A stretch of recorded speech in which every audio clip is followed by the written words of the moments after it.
Et si Winnie et Porcinet étaient des serial killers? T'as forcément entendu parler de ce slasher, un vrai buzz sur internet. Winnie se transforme en tueur pour se venger de Jean-Christophe, une bonne série B, voire Z, sortie en 2023. Pile quand le perso, celui du livre original, pas celui de Disney, est tombé dans le domaine public. À la base, ça devait juste sortir en streaming et DVD, mais des images ont leak et soudain tout le monde a voulu voir le film. Du coup, le réal a pu se permettre des reshoots et une diffusion en salle, plus de 7 millions au box-office, et c'est nul. Tiens, c'est surprenant ça. Hormis les masques et l'intro style illustration d'histoire pour enfants, le reste est mauvais. Une pure bouse horrifique. Et il y a une suite, hein. Bah oui, évidemment. Il y a plus de kills, de meilleurs masques, on a même deux nouveaux persos, Maître Hibou et Tigrou, qui venaient tout juste lui aussi de tomber dans le domaine public. Le réal a voulu donner à chacun une identité propre. Genre Winnie, c'est un peu Michael Myers, la brute lente mais violente. Porcinet est plus inspiré de Massacre à la tronçonneuse, Tigrou est un sadique à la Terrifier ou Freddy. Avec ses griffes et sa scène de massacre, j'ai un peu la vision. Hibou qui monologue H24 serait plus proche de Pinhead dans Hellraiser. Mais je trouve ce second opus plus oubliable que le premier, qui avait au moins le côté improbable. Là, on s'ennuie, ils se prennent trop au sérieux à développer un lore pour les animaux sueurs, comme s'ils préparaient un cinématique universe. Oh non. Aussi, le réal prépare d'autres versions horrifiques des personnes de notre enfance. Il y a déjà Bambi qui est sorti, mais on doit voir aussi Pinocchio, Peter Pan, et un gigantesque film Réunion qui ne se cache même pas d'être une parodie d'Avengers, le Pooniverse Monster Assemble. Le cinéma d'horreur, c'est une grosse machine. Oui, il y a des titres cultes qui imposent le respect, mais majoritairement, on a beaucoup de productions nulles, fauchées, racoleuses, qui visent juste à exciter ta curiosité malsaine pour se faire du fric facile. Un peu comme n'importe quel genre de cinéma en fait. Mais on peut pas juste dire que le pire film d'horreur, c'est celui qui ne fait pas peur, c'est trop subjectif. Non, il faut s'attaquer à des vrais films reconnus pour leur qualité médiocre. Ah, Miley, t'es où? Y'a un monstre! Ah, Miley, non, t'es morte, non! Tranquille, Théro, c'est juste moi. Mais qu'est-ce qui s'est passé? T'es un fantôme? Non, enfin, si, mais seulement quand je veux. J'étais en ligne, du coup j'utilisais CyberGhost VPN. Avec, je peux changer ma localisation partout dans le monde et contourner les géorestrictions. Comme ça, je peux continuer de regarder ma série Netflix, même en vacances. Surtout, ça me permet de débloquer l'entièreté de leur catalogue Netflix, oui, mais aussi Disney+, HBO Max et tous les autres. Au final, avec les mêmes abonnements, t'as plus de 40% de contenu supplémentaire disponible en français. Ok, mais pour le monstre qui me pourchasse, moi je fais quoi? Bah viens, voilà, il te voit plus. T'es invisible à ses yeux et à celui des hackers. CyberGhost VPN masque ton IP et te protège des attaques informatiques, aussi intraçable qu'un fantôme. Surtout, avec CyberGhost VPN, tu fais des économies. Billets d'avion, hôtel, si tu passes par une IP locale, les prix sont toujours plus bas. Par exemple, en Inde, l'abonnement Disney+, est à 2,80€, 4 fois moins que chez nous. Et du coup, tu peux accéder à des sites dernièrement bloqués en France. Tu m'as très bien compris. Excellente note sur Trustpilot, super simple à utiliser, 38 millions d'utilisateurs, service client en français 7 jours sur 7, satisfait ou remboursé sous 45 jours. Sur Cinématrash, on vous fait une super offre, moins 83% de réduction et 4 mois gratuits, le tout sur 7 appareils, pratique pour partager en famille ou entre amis. 2€ par mois, qu'il soit sur PC, mobile, console, Smart TV, ça marche. Le lien est en description, allez voir ça. Un requin nommé comme pire acteur. Pour toi, les Dents de la Mer, c'est quoi? La lutte d'un groupe d'hommes contre un monstre de la nature pour sauver une petite ville côtière, ou bien l'assassinat d'un père de famille qui ne faisait que se nourrir? Et si c'est le cas, est-ce que t'aurais pas envie de voir son fils le venger bien salement? Un requin pourchasse les membres de la famille Brody, le shérif du film original, à travers l'océan. La mère développe même un lien psychique avec lui. Le synopsis te vend pas du rêve? Bah écoute, la première scène est pas trop mal. L'un des fils de Brody est attaqué par un requin qui bondit hors de l'eau pour le croquer. Sa tension, son ambiance rappelle un peu l'intro du premier. Là où Spielberg fait mourir un inconnu juste pour l'effet choc, ici c'est un perso qu'on connaît depuis le premier film, où il était enfant. Ici, il est adulte, et si tu t'es fait les suites, tiens un peu attaché. Donc ça fait un truc. Ok, non. Assez rigolé, le film est nul. Nul à chier. Vraiment, il a enterré la franchise Les Dents de la Mer. Y a rien à sauver. Même pas Michael Caine qui a utilisé son salaire de 1 million de dollars pour acheter une maison à sa mère. Il rigole en disant que si le film est nul, au moins la maison est jolie. L'animatronique est ridicule, là où Spielberg en faisait sa force, centrant sa mise en scène sur la suggestion de la menace. Là, il y a des séquences vraiment nanardesques, dont la fin où le requin explose, empalé par un bateau. Et ça se voit, il s'est vraiment donné pour le rôle, le pauvre. Pourtant, il sera nommé au Reddy Award comme pire acteur. Les Radzies, vous connaissez connaissez, c'est la cérémonie qui parodie les Oscars en récompensant les pires films de l'année. En 2024, c'est donc Winnie the Pooh Blood and Honey qui a gagné le Grand Prix, et en face, il y avait de sacrés concurrents dont une autre suite non désirée d'une saga culte, Exorcist Dévotion. Un remake, je voulais dire une suite, au premier film qui devait lancer une trilogie. En gros, on voulait se faire du pognon, et bah bien joué, le film a été tellement mal reçu par la critique et les spectateurs que le projet a été redconné. Pourtant, ils ont mis toutes les chances de leur côté avec le retour des deux actrices phares, Linda Blair, qui jouait la petite Regan, et Ellen Burstyn, qui était sa mère. Son retour a même été l'un des principaux arguments marketing, et il faut dire, elle a été difficile à convaincre. On lui a proposé un gros chèque, et elle a répondu « Hell no ». Elle avait déjà refusé tous les scripts de l'Exorciste 2, elle n'allait pas vendre son âme au diable aujourd'hui. Puis bon, ils ont doublé leur proposition, et là elle s'est dit que c'était l'occasion de faire une bonne action. Allez, elle a fait encore augmenter son cachet, et elle a dit « banco ». Et en vrai, son perso est badass, une survivante qui a puisé une force et une paix intérieure dans son expérience traumatisante. Il y a d'autres trucs intéressants, l'approche multiconfessionnelle de l'exorcisme, la question de la foi personnelle dans le contexte spirituel d'aujourd'hui qui n'a rien à voir avec celui de la sortie du premier film. Linda Blair a même conseillé les deux jeunes actrices, leur transmettant sa propre expérience.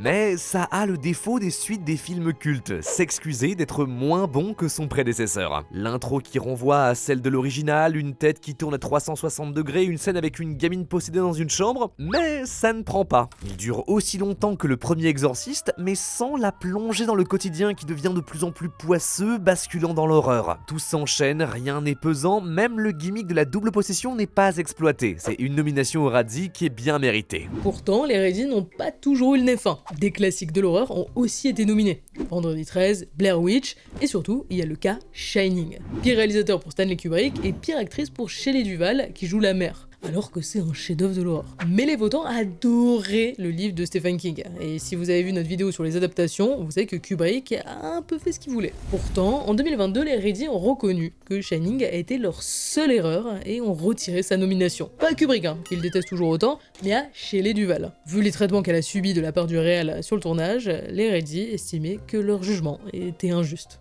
Les remakes catastrophiques. Une suite dans le cinéma d'horreur, ça sent rarement bon, mais quand on t'annonce un remake, alors attends-toi au pire. Dans les années 2000, on en a eu toute une flopée. Halloween, Les Griffes de la Nuit, La Colline à des Yeux, The Thing, avec parfois un ajout un peu chelou, développer la backstory du tueur. Alors je comprends, c'est des persos iconiques, mais en vrai, je m'en moque de connaître les origines de Freddy ou Michael Myers, c'est censé être des incarnations du mal. Les humaniser, ça gâche un peu leur aura, non? Vous le savez, on a tendance à défendre les remakes chez Cinéma Trash, et en horreur, la démarche a de l'intérêt. La plupart des films remakés sont vieux, la façon de filmer, nos interdits moraux, nos attentes, les mécanismes de la peur ont évolué. Ado, vous avez déjà dû regarder un film un peu daté parce qu'on vous a dit que c'était un classique pour au final vous dire « j'ai même pas peur ». Enfin, moi, personnellement, je trouve qu'ils sont top, et je pense que la peur n'est pas l'intérêt d'un film d'horreur, et Massacre à la tronçonneuse c'est un de mes films préférés, fuck les remakes. Mais bon, allez. Je sais que c'est pas l'avis de tout le monde, donc je vais faire genre. Tiens, est-ce que vous savez quel est le film le plus terrifiant pour Martin Scorsese et Steven Spielberg? La Maison du Diable, sorti en 1963. Un classique de la maison hantée, réalisé par le gars de West Side Story et La Mélodie du Bonheur. Un pur chef-d'œuvre. Mais aujourd'hui, vous le trouveriez ennuyeux. C'est du slow burn, il y a un seul jumpscare, le paranormal est suggéré plutôt que montré. On se concentre plus sur la psychologie des personnages et leur descente dans la folie. Et déjà à l'époque, les gens en salle disaient qu'il ne se passait rien. Alors que le film est très bien, désolé. Prenons une scène qui m'a mis sous pression. En pleine nuit, les personnes sont réveillées par des bruits étranges. La caméra filme la porte de la chambre, et là, je m'attendais à un jumpscare. Une main ou un visage qui passe sous la porte, parce qu'aujourd'hui, c'est comme ça qu'on ferait. Mais non, il ne se passe rien. Juste la tension, l'horreur de l'attente, que quelque chose arrive, et l'effroi quand le silence revient. Comme Spielberg adorait le film, il a essayé de faire un remake avec Stephen King. Alors la collaboration n'a pas abouti, mais on a quand même eu Hantise en 99 qui coche tous les clichés de l'horreur. Des jumpscares, on monte les fantômes alors qu'on n'était même pas sûr qu'il y en avait vraiment dans l'original, on surexplique tout, c'est fini la psychologie complexe et la suggestion, et on change la backstory de la maison pour en faire le repère d'un tueur d'enfants très méchant et permettre au perso principal d'avoir son sacrifice héroïque, là où sa fin était plus tragique dans l'original. Et en plus, plus, les effets spéciaux sont moches. C'est censé faire un peu plus peur, mais je trouve ça assez ridicule. Apparemment c'est un plaisir coupable pour certains, et en vrai, la maison est superbe, il y a un petit côté kitsch nostalgique fin des années 90, mais c'est pas pour moi. Je suis plus intéressé par la dernière adaptation sur Netflix qui reprend très librement l'histoire du roman original, mais où on dit qu'il y a un jumpscare bien traumatisant. La trahison la plus impardonnable d'un remake, c'est d'être tellement mauvais qu'il efface le film original de la mémoire collective. Et ça, il y a que Nicolas Cage pour y arriver. Vous connaissez ce même, tiré d'un film considéré comme l'un des plus mauvais de l'histoire, enfin même pas tiré, puisque c'est une scène coupée. Ah, c'est dire. The Wicker Man suit un policier qui débarque sur une île pour enquêter sur la disparition d'une petite fille. Problème, il se retrouve pris au piège par une communauté coupée du monde avec ses propres coutumes plutôt étranges. Ça fait frissonner comme prémisse, genre Shutter Island rencontre Midsommar. Ouais, sauf que c'est un nanar. Non mais désolé, à un moment, Nicolas Cage donne une patate à une nana dans un costume d'ours. Désolé, qu'est-ce que je peux faire à part exploser des rires en fait? Et le réalisateur assume, il voulait de l'humour noir, voire du cynisme. Cage regrette même de ne pas être allé plus loin. Mais perso, le ton prend pas. Surtout parce que je me rappelle qu'il s'agit là d'un remake d'un des plus grands films d'horreur de l'histoire qu'on cite pas assez, alors que c'est un chef-d'œuvre. La preuve, Christopher Lee joue dedans. Complètement à contre-emploi, à l'époque on était habitué à le voir en Dracula, pour le même studio, la Hammer, spécialisé dans l'horreur. Et là, c'est un chef de secte hyper charismatique et doux. L'acteur aimait tellement le film qu'il a bossé gratuitement et organisé lui-même les projections presse. The Wicker Man de 1973 est une pierre angulaire de la folk horror, un sous-genre qui se passe souvent dans la campagne et qui se concentre sur les superstitions, la nature, etc.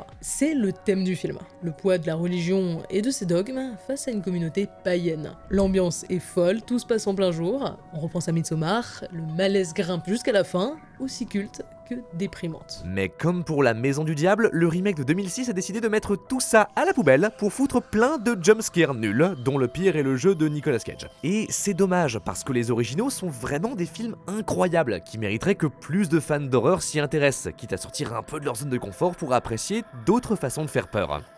Quel est le film le plus banni de tous les temps? Parce que jusqu'ici, on vous parle de pire en termes de qualité. Mais pire pour un film d'horreur, ça veut aussi dire le plus horrible, amoral, insoutenable. Par exemple, est-ce que vous êtes allé voir Terrifier 3? Vous voyez très bien de quoi je parle, ce slasher de Noël avec un clown qui a fait grand bruit lors de sa sortie en France, juste à cause de son interdiction aux moins de 18 ans. Qu'est-ce que ça veut dire? Parce que c'est vrai qu'on le voit pas souvent. Déjà, une diffusion limitée en salle. Logique, les exploitants vont pas acheter un film qu'ils peuvent montrer qu'à un public restreint. Ça veut aussi dire que, une fois à la télé, ça sera diffusé qu'après minuit. Bref, c'est un gros frein à ton succès, c'est même vu comme une sanction économique. Ça a été le cas à l'interdiction de Martyr, film franco-canadien réputé particulièrement hardcore sur la vengeance d'une jeune femme séquestrée et torturée dans son enfance. À sa sortie en 2008, la sentence tombe, interdit par la commission de classification du CNC aux moins de 18 ans. Et là, c'est la polémique. Oui, le film est hard, mais pas plus que d'autres films sortis sans la même interdiction, comme La Passion du Christ ou Funny Games. Le distributeur suspend la sortie et l'affaire est portée devant la ministre de la Culture pour un nouvel examen. Finalement, l'interdiction est abaissée au moins de 16 ans, Martyr n'aura pourtant qu'un succès timide et un remake américain vraiment pas terrible en 2015.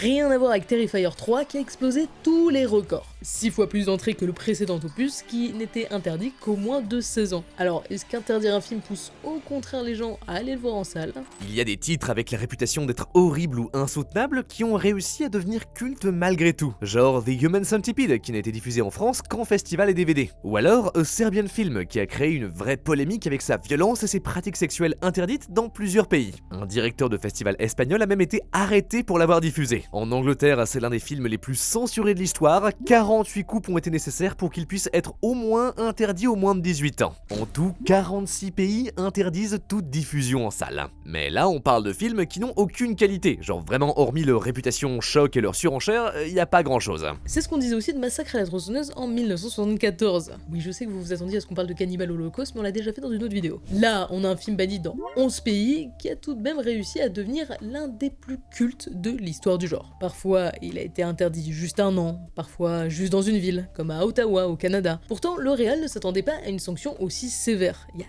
très peu de sang dans son film. Alors, c'est quoi le problème? Bah c'est la violence et le ton très nihiliste. T'as une bande de jeunes qui se font massacrer sans aucune raison ou morale, c'était hyper violent à l'époque. Et il y a cette horrible scène de dîner qui met tout le monde hyper mal et qui a été repris encore et encore, même dans Arcane. Au Royaume-Uni, le film est resté banni pendant 34 ans, l'un des plus longs de l'histoire du pays. Juste devant un autre titre, Freaks, 31 ans de ban, mais tout aussi culte. Et quand même réalisé par Todd Browning, le gars qui a fait le Dracula de 1931. À sa sortie, Freaks a tellement terrorisé que selon la rumeur, une femme aurait fait une fausse couche pendant une séance. Mais s'il a été banni, c'est surtout pour son sujet. On suit des artistes de cirque avec des malformations physiques. Et le problème à l'époque, c'était l'ambiguïté de leur traitement. Est-ce qu'on était censé être de leur côté ou les trouver monstrueux? Bon, vu la brutalité de la fin, je peux comprendre qu'on se soit posé la question, mais aujourd'hui, on sait que Browning était du côté de ses personnages. Il s'est même inspiré de sa propre expérience dans un cirque. Il mettait en avant leur solidarité et inversait le cliché de beauté égale noblesse d'âme. En fait, c'est surtout les persos normaux qui sont vraiment monstrueux. Si Freaks a été banni aussi longtemps, c'est parce qu'on n'était pas sûr que le public comprendrait et qu'il se moquerait des Freaks. La levée de son interdiction montre que les sensibilités ont évolué. Même chose pour Massacre à la tronçonneuse. Aujourd'hui, il est juste interdit aux moins de 16 ou 18 ans parce que sa violence paraît plus banale qu'à sa sortie. Alors, bien évidemment, il y a plein de boosts dont on n'a pas parlé. Sur internet, celui qui revient beaucoup, c'est Alone in the Dark.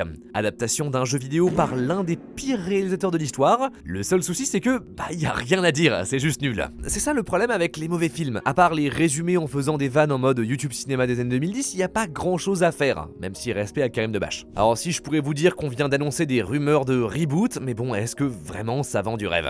L'horreur, c'est un genre compliqué. Déjà, faut réussir à faire peur et prouver que t'es pas là juste pour faire du fric. Faut avoir un truc un peu sympa à dire, une vision de cinéma entre deux sursauts. Et si t'as le bol de faire un hit au box-office, t'es pas à l'abri d'enchaîner les échecs. On t'attend au tournant et quand on s'attend à avoir peur, généralement, on a moins peur. On te reproche d'user des mêmes gimmicks, de pas renouveler tes thèmes, bref, d'être prévisible. Et il y a un cas d'école, c'est la filmographie de John Carpenter. Énorme succès avec Halloween, culte, héritage sans partage, lancement voire naissance du genre slasher, puis enchaînement d'échecs et de déceptions. Le plus connu, The Thing, qui l'a ruiné et qui lui reste toujours en travers de la gorge. Devenu pourtant culte aujourd'hui. Il y a aussi Fog, qui l'a fait juste après Halloween, boudé par la critique, Christine, qui l'a fait pour éponger l'échec de The Thing, Prince des Ténèbres, qu'il considère lui-même comme son film le plus sous-coté. Alors il y a aussi de vrais mauvais films, comme Le Village des Damnés, que Carpenter n'aime pas beaucoup non plus. Pourtant, malgré son parcours jalonné d'échecs, aujourd'hui c'est l'un des réalisateurs les plus influents du genre. Ses films sont réhabilités par des fans, et j'ai peut-être même pas cité votre préféré. Ça veut dire qu'un jour on considérera Winnie the Pooh Blood and Honey comme le renouveau du slasher? On dira d'Uwe Boll que c'était un génie incompris? Peut-être, qui sait. Perso, j'espère pas. Encore merci à CyberGhost VPN, protégez-vous et faites des économies en contournant les géorestrictions pour seulement 2 € par mois grâce au lien en description.